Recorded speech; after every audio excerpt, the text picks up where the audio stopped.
Assalamualaikum warahmatullahi wabarakatuh. Perkenalkan, nama saya Asriani Odibones, Tambuk H1A1 18125. Saya di sini sebagai pemateri pertama bersama teman-teman saya akan mempresentasikan atau memaparkan materi tentang hak tanggungan untuk memenuhi tugas final dari mata kuliah Hukum Jaminan. Baik, langsung saja saya akan menjelaskan materi pertama. Materi yang pertama kali ini dia membahas tentang hak tanggungan itu merupakan satu-satunya lembaga yang mengatur tentang hak jaminan atas tanah yang telah diatur di dalam Undang-Undang Hak Tanggungan. Baik, langsung saja kita melangkah ke pengertian dari hak tanggungan itu sendiri. Selanjutnya saya akan menjelaskan pengertian dari hak tanggungan. Hak tanggungan sendiri adalah hak jaminan yang dibebankan kepada hak atas tanah sebagaimana yang dimaksud dalam Undang-Undang Pokok Agraria Nomor 5 Tahun 1960. Berikut atau tidak berikut, benda-benda yang lainnya merupakan satu kesatuan dengan tanah itu yang agar untuk pelunasan utang-utang tertentu yang memberikan kedudukan yang diutamakan kepada kreditur tertentu dan kreditur-kreditur yang lain. Hak atas tanah yang dapat dibebani oleh tanggungan adalah hak milik, hak guna usaha, dan hak guna bangunan.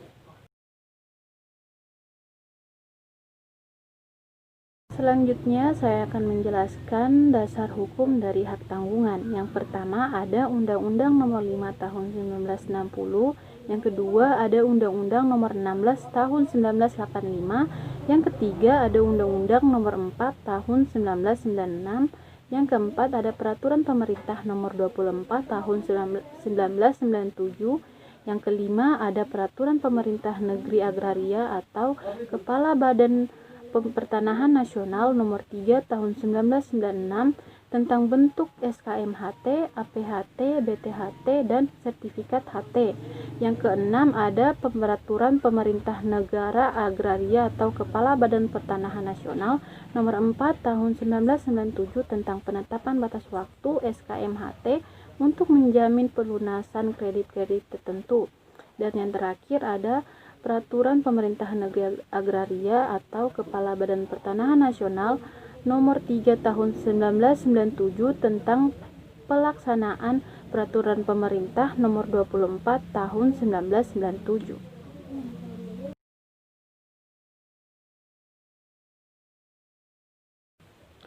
Selanjutnya, ciri-ciri dari hak tanggungan.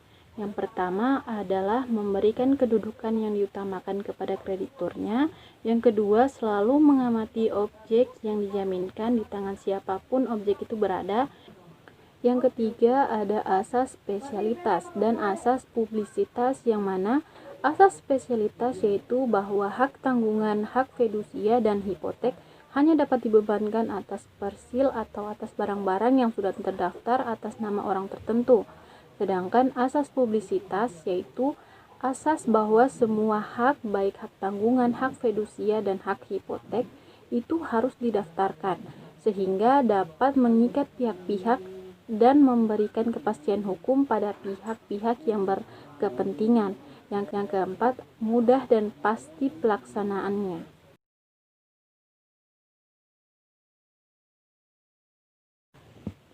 Yang terakhir dari materi saya, yang pertama sifat dan hak tanggungan. Sifat dan hak tanggungan ini ada dua macam. Yang pertama, hak tanggungan itu dia memiliki sifat tidak dapat dibagi-bagi atau ondelbar, yang berarti hak tanggungan membebani secara utuh objeknya dan setiap bagian daripadanya. Pelunasan sebagian utang yang dijamin tidak membebaskan sebagian objek dari beban hak tanggung tersebut, tetapi hak tanggungan tetap membebani seluruh objeknya untuk sisa utang yang belum dilunasi.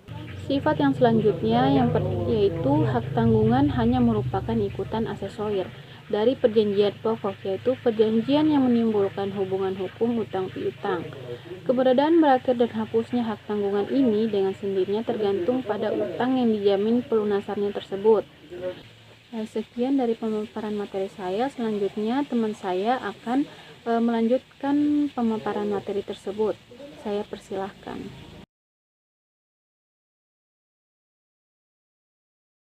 Assalamualaikum warahmatullahi wabarakatuh. Perkenalkan, nama saya Syirka Amalia Alifka dengan NIM H1A1 18088. Berdirinya saya di sini adalah untuk menyampaikan dan melanjutkan pembahasan materi dari teman saya sebelumnya, yakni mengenai kreditur preferen. Dalam hukum jaminan, khususnya mengenai hak tanggungan, kita mengenal ada yang disebut dengan kreditur preferen. Lalu, apa sih yang dimaksud dengan kreditur preferen itu? Kreditur preferen adalah kreditur yang mempunyai hak untuk mengambil pelunasan terlebih dahulu dari hasil eksekusi. Hak istimewa inilah yang kemudian membuat kedudukan kreditur preferen lebih didahulukan dibandingkan kreditur-kreditur lainnya. Didahulukan dalam artian di sini adalah didahulukan dalam pengambilan pelunasannya. Artinya, jika seorang debitur cedera janji atau uang prestasi, maka kreditur pemegang hak tanggungan berhak untuk mengambil dan menjual objek jaminan hak tanggungan melalui pelelangan umum dan mengambil hasil dari pelunasan piutang dari hasil penjualan tersebut. Nah, namun perlu diketahui bahwa kedudukan istimewa ini tidak mempengaruhi pelunasan utang debitur kepada kreditur-kreditur lainnya.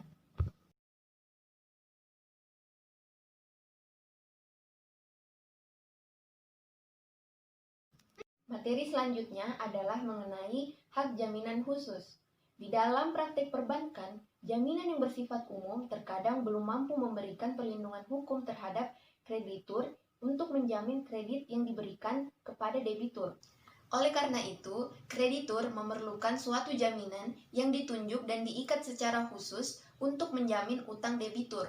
Jaminan inilah yang kemudian disebut dengan jaminan khusus. Jadi, jaminan khusus adalah suatu jaminan yang timbul karena suatu perjanjian.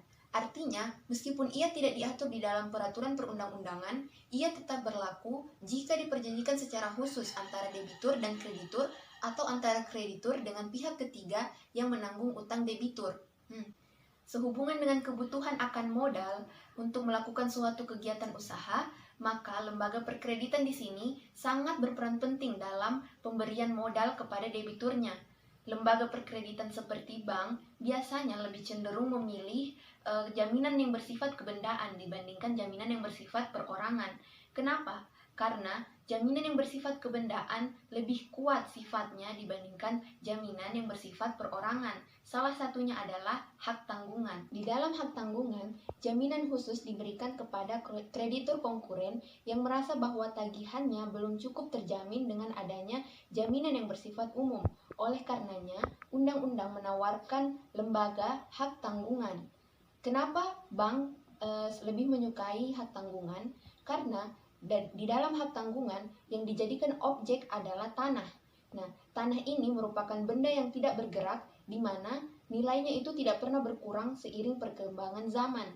Hukum perkreditan modern yang dijaminkan atas hak tanggungan mengatur mengenai perjanjian dan hubungan utang piutang antara debitur dan kreditur, meliputi hak kreditur untuk mengambil dan menjual objek yang dijadikan agunan atau jaminan dari debiturnya untuk dijual melalui pelelangan umum dan mengambil hasil dari penjualan tersebut jika debitur mengalami cedera janji atau uang prestasi. Maka dengan kata lain, kemungkinan tidak ada jaminan yang dapat membantu pelunasan piutang kreditur jika debiturnya gagal bayar atau melakukan uang prestasi, dan juga tidak ada pula kemudahan untuk melakukan eksekusi objek jaminan dari pelunasan utang tersebut. Baik, materi selanjutnya mengenai syarat objek hak tanggungan. Untuk dapat dijadikan sebagai jaminan hutang yang beralaskan hak tanah, hak atas tanah, maka benda-benda tersebut harus memenuhi syarat-syarat sebagai berikut. Yang pertama adalah bernilai ekonomis. Karena utang yang dijaminkan berupa uang, maka benda yang menjadi jaminan pelunasan utang tersebut harus dinilai dengan uang. Yang kedua adalah dapat dipindahtangankan. Nah, sifat dapat dipindahtangankan ini biasa disebut dengan droit de suite, yang artinya hak tanggungan mengikuti setiap objek hak tanggungan dimanapun ia berada. Nah, meskipun jika objek tanggungan itu telah dipindahtangankan kepada pihak lain, tetapi Kreditur, pemegang hak tanggungan, tetap berhak untuk mengambil dan menjual barang objek jaminan tersebut melalui pelelangan umum jika debiturnya melakukan cedera janji atau wan prestasi. Yang ketiga, didaftar di dalam daftar umum. Jadi, benda yang dapat dijaminkan yang mempunyai alas hak, termaksud di dalamnya adalah hak atas tanah, wajib didaftar di dalam daftar umum sesuai dengan ketentuan pendaftaran tanah untuk memenuhi syarat publisitas. Yang keempat adalah ditunjuk langsung secara khusus oleh undang-undang. Materi selanjutnya adalah mengenai objek hak tanggungan. Objek hak tanggungan terdiri dari tiga objek. Yang pertama, objek hak tanggungan yang ditunjuk berdasarkan Undang-Undang Nomor 5 Tahun 1960 tentang Peraturan Pokok-Pokok Agraria atau yang biasa kita sebut dengan UU-PA. Di dalam UU-PA yang menjadi objek hak tanggungan itu ada tiga. Yang pertama adalah hak milik. Hak milik adalah hak turun-temurun, hak terkuat, dan hak terpenuh yang dimiliki seseorang atas tanah. Pemberian hak tersebut tidak berarti hak tersebut adalah mutlak atau tidak terbatas atau tidak dapat diganggu-gugat. Hak yang kedua adalah hak guna bangunan. Hak guna bangunan atau HGB adalah hak untuk memiliki dan mendirikan bangunan yang bukan di atas tanahnya sendiri dalam jangka waktu tertentu. Pemegang sertifikat HGB bisa memiliki dan mendirikan bangunan tersebut guna untuk keperluan pribadi ataupun untuk kegiatan usaha. Yang ketiga adalah hak guna usaha.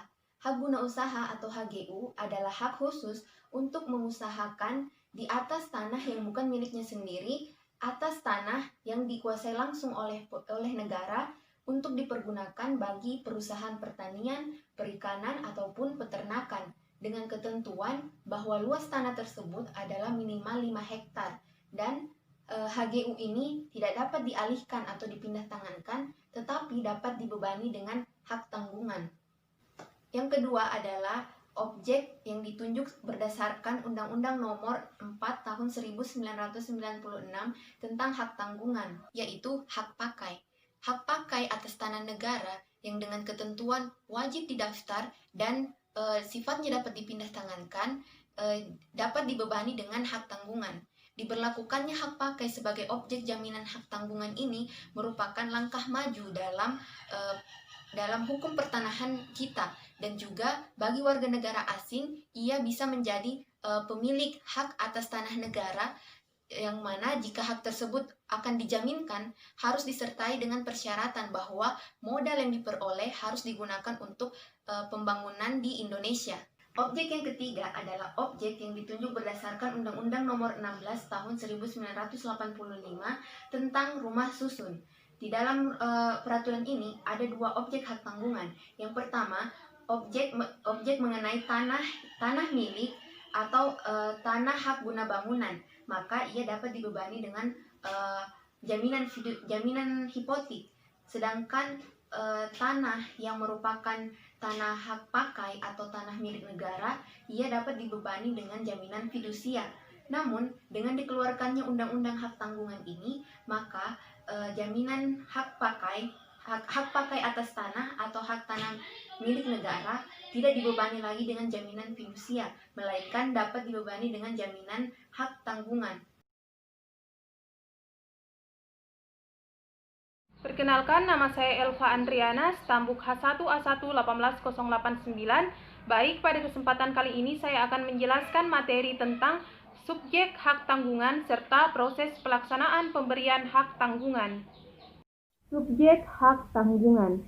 Subjek hukum dalam pembebanan hak tanggungan adalah pemberi hak tanggungan dan pemegang hak tanggungan, seperti yang dijelaskan dalam pasal 8 dan pasal 9 Undang-Undang Hak Tanggungan, yaitu yang pertama, menurut ketentuan yang diatur dalam pasal 8 Undang-Undang Hak Tanggungan, bahwa pemberi hak tanggungan adalah orang persorangan atau badan hukum yang mempunyai kewenangan untuk melakukan perbuatan hukum terhadap objek hak tanggungan yang bersangkutan. Yang kedua, Dalam pasal 9 Undang-Undang Hak Tanggungan menyebutkan bahwa pemegang hak tanggungan adalah orang perseorangan atau badan hukum yang berkedudukan sebagai pihak yang berpiutang.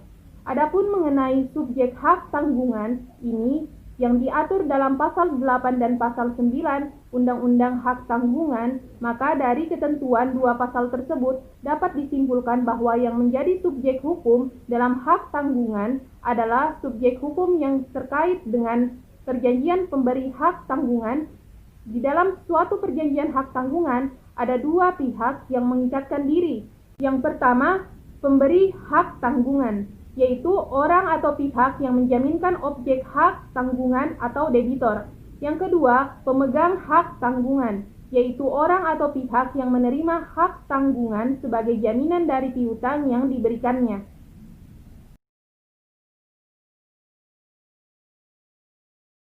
Adapun mengenai pemegang hak tanggungan, subjeknya yaitu orang atau badan hukum, kedudukannya sebagai kreditor, domisilinya harus mencantumkan domisili pilihan di Indonesia atau kantor PPAT, tempat pembuatan APHT yang diatur dalam pasal 9 Undang-Undang Hak Tanggungan.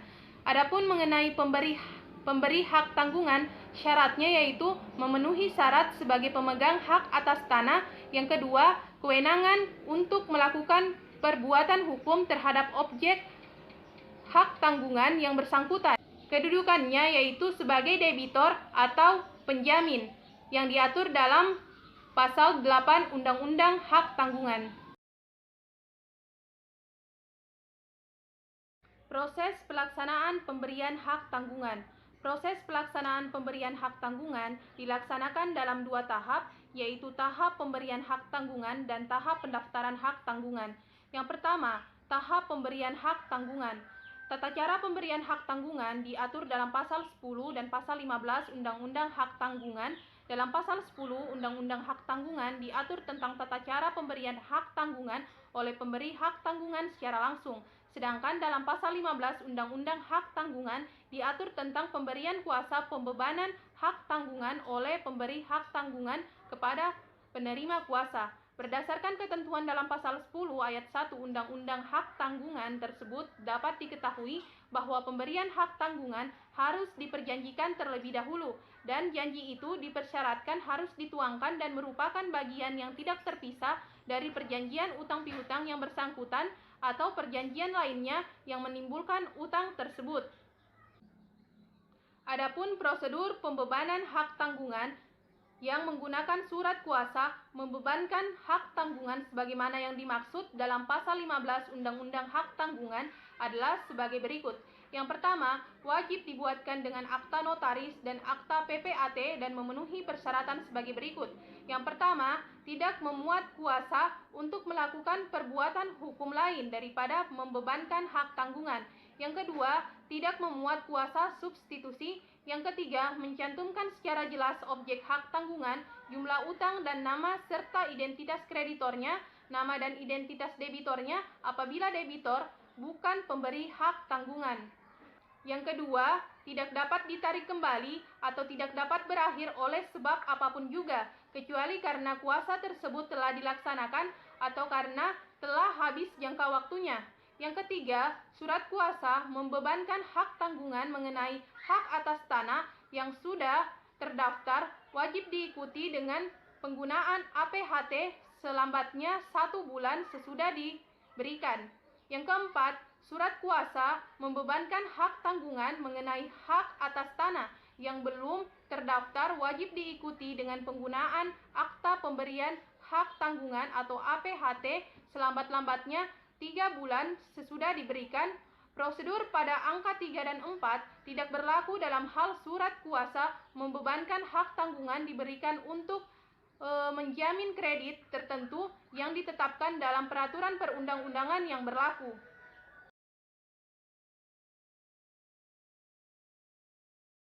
Kedua, tahap pendaftaran hak tanggungan.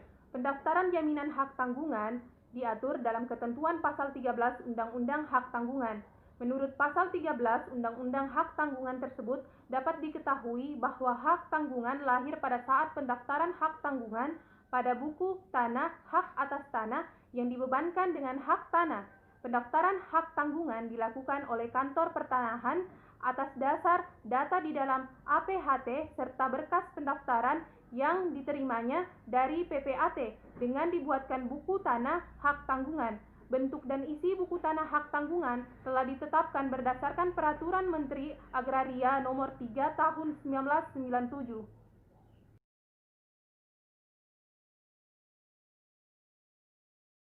Perkenalkan, nama saya Dewi Andriani Lestari, NIM H1A118116 kelas A Fakultas Hukum Universitas Haloleo. Di sini saya akan melanjutkan materi slide selanjutnya, yang dimana kegiatan kantor pertanahan membuat buku tanah HT atau hak tanggungan.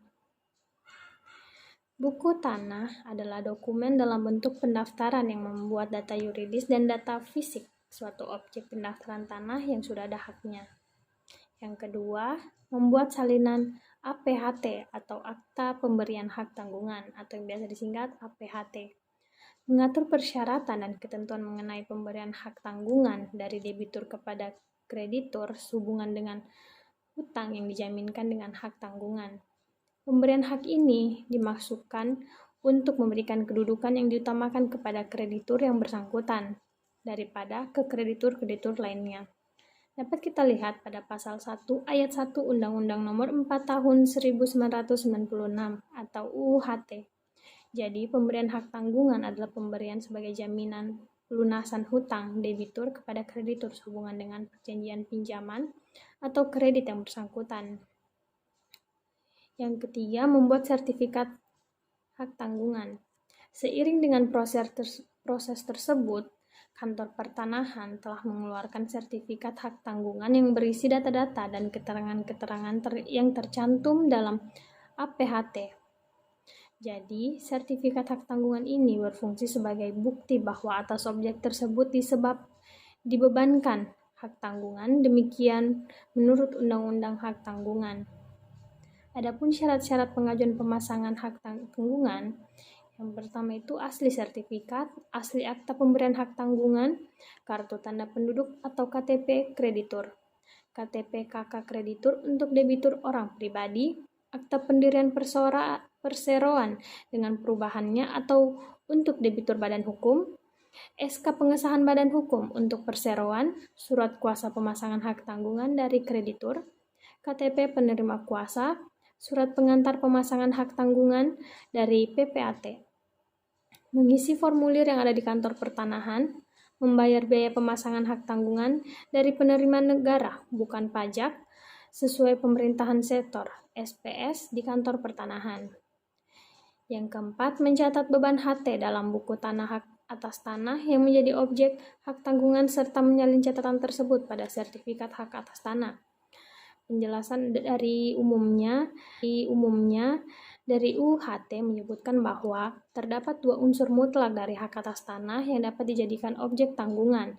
Salah satunya itu ada hak tersebut sesuai dengan ketentuan yang berlaku wajib didaftarkan dalam umum pada kantor pertanahan. Dengan demikian, setiap objek hak tanggungan harus terdaftar dan memiliki sertifikat hak atas tanah. Namun demikian, terhadap hak-hak tanah yang belum bersertifikat, dapat pula dibebankan hak tanggungan sepanjang pemberian hak tanggungan tersebut dilakukan bersamaan dengan pemohon pendaftaran hak atas tanah yang bersangkutan. Yang kelima, menyerahkan sertifikat hak tanggungan kepada kreditur pemegang hak tanggungan. Slide selanjutnya yaitu lahirnya hak tanggungan. Secara yuridis, hak tanggungan lahir pada saat dibuatkannya buku tanah hak tanggungan. Hak tanggungan baru lahir pada hari tanggal buku tanah hak tanggungan menurut pasal 13 ayat 5 kedudukan APHT sebagai wadah perjanjian jaminan kebendaan dan kedudukan PPAT dalam pendaftaran hak tanggungan adalah pokok permasalahan yang teliti dan tesis. Metode penelitian yang digunakan dalam tesis ini adalah statute approach dan conventual approach. Berdasarkan hasil analisis asas publikasi merupakan asas yang penting dalam hukum jaminan kebendaan. Dengan adanya publikasi, memberikan pihak ketiga kesempatan untuk mengetahui status hak atas tanah yang dijaminkan tersebut untuk mengambil upaya hukum dan menghormati keberadaan hak tanggungan tersebut. Tanggal pastinya adalah hari ke-7 setelah penerimaan secara lengkap, surat-surat yang diperlukan sebagai pendaftarannya, dan jadi, jika hari ke-7 itu jatuh pada hari libur, maka buku tanah tersebut diberikan tanggal hari kerja berikutnya. Slide selanjutnya, pada sampul sertifikat terdapat era-era dengan kata demi keadilan berdasarkan ketuhanan yang Maha Esa. Jadi berdasarkan Undang-Undang Nomor 4 Tahun 1996 tentang hak tanggungan atas tanah berdasarkan benda-benda yang berkaitan dengan tanah, kata-kata demi keadilan berdasarkan ketuhanan yang Maha Esa atau yang biasa disebut irah-irah terdapat pada sertifikat hak tanggungan gunanya untuk menegaskan adanya kekuatan eksekutorial pada sertifikat hak tanggungan, yang mana jika debitur cedera janji, hak tanggungan tersebut siap dieksekusi seperti putusan pengadilan yang telah mempunyai kekuatan hukum tetap. Slide selanjutnya, sertifikat hak tanggungan. Salinan buku Tanah Hak Tanggungan. Sertifikat hak tanggungan adalah sertifikat yang diterbitkan oleh kantor pertanahan sebagai tanda bukti adanya hak tanggungan. Demikian ketentuan pasal 14 ayat 1 Undang-Undang Nomor 4 Tahun 1996 tentang hak tanggungan atas tanah, beserta benda-benda yang berkaitan dengan tanah. Hak tanggungan itu sendiri adalah hak jaminan yang dibebankan kepada hak atas tanah sebagai yang dimaksud dalam Undang-Undang Nomor 5 Tahun 1960. Dalam Undang-Undang Nomor 5 Tahun 1960 tentang Peraturan Dasar Pokok-Pokok Agraria, tidak ada benda-benda lain yang merupakan satu kesatuan dengan tanah itu. Untuk pelunasan utang, tentu yang memberikan kedudukan yang diutamakan kepada kreditur tentu terhadap kreditur lainnya. Pada pasal 1 angka 1 Undang-Undang Hak Tanggungan. Selanjutnya, salinan akta pemberian hak tanggungan. Tanah sebagai objek hak tanggungan dapat meliputi benda-benda lain yang merupakan satu kesatuan dengan tanah itu. Hal itu dimungkinkan karena sifatnya secara fisik menjadi satu kesatuan dengan tanahnya, baik yang sudah ada pun mau tidak yang akan ada, yang berupa bangunan permanen, tanaman keras, dan hal karya, dengan ketentuan bahwa benda-benda tersebut memiliki pegangan, hak, atau mau memiliki pihak lainnya.